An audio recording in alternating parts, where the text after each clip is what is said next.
including an ambassador, has been covered up. Senior correspondent John Miller's back. John, good morning. Good morning, Charlie.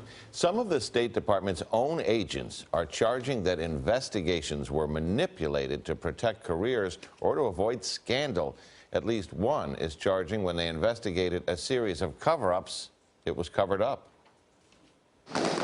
The Diplomatic Security Service, or DSS, is the State Department security force. They protect the Secretary of State, U.S. ambassadors overseas, and investigate misconduct by State Department employees. But according to an internal State Department Inspector General's memo obtained by CBS News, some of those investigations were influenced, manipulated, or simply called off. The memo cited 8 examples. Among them, in Beirut, allegations that a State Department security official engaged in sexual assaults on foreign nationals hired as embassy guards.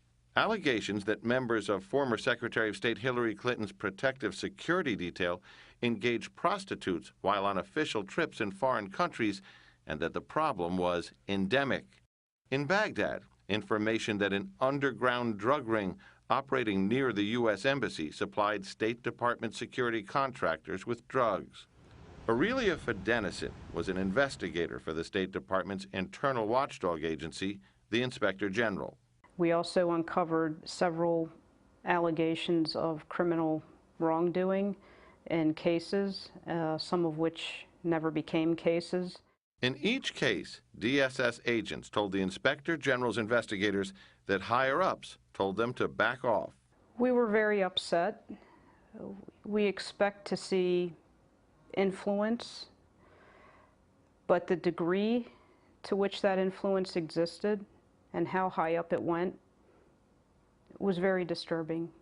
Perhaps the most striking instance where agents told the IG they were told to stop investigating was the case of a U.S. ambassador in a sensitive diplomatic post suspected of patronizing prostitutes in a public park. The State Department Inspector General's memorandum refers to the 2011 investigation into the ambassador who routinely ditched his protective security detail, investigators suspected to solicit sexual favors from prostitutes. Sources told CBS News the ambassador was called to a meeting in Washington with Patrick Kennedy, Undersecretary of State for Management, but was allowed to return to his post. You have a lot of what we refer to as hostile intelligence services in that city. I would be very surprised if some of those entities were not aware of the activities. So yes, it presents a serious risk to the United States government. A draft of the Inspector General's report on the performance of the Diplomatic Security Service obtained by CBS News stated, hindering such cases calls into question the integrity of the investigative process, can result in counterintelligence vulnerabilities, and can allow criminal behavior to continue. John Miller from CBS News. We tracked down Mike Politz, now retired. He was a senior agent at the Diplomatic Security Service. He was involved in one of the cases mentioned in the IG's memo, where the order came to stop investigating. Who told you to stop?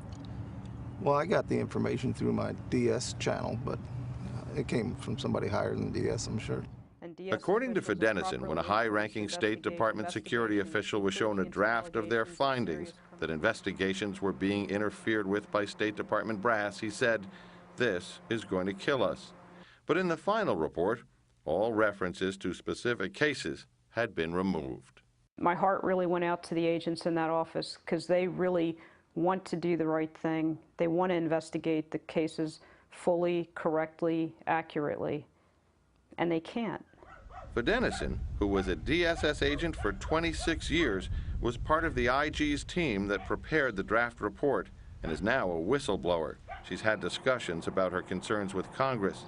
2 hours after CBS News made inquiries to the State Department about these charges, I'd like to talk to you, but if you could turn off the recording device. Investigators from the State Department's Inspector General showed up at her door. Ma'am, I can't discuss it with you with the recording device. Okay. The agents were from the Office of the Inspector General. They may have been there to retrieve documents that Fidenicin may have still had or to look into the case. In a statement to CBS News, the State Department said, quote, They will not comment about specific allegations of misconduct, internal investigations, or personnel matters, unquote. They added, not all allegations are substantiated. It goes without saying that the department does not condone interference with investigations by any of its employees. So what happened to the ambassador? Well, the ambassador is still the ambassador.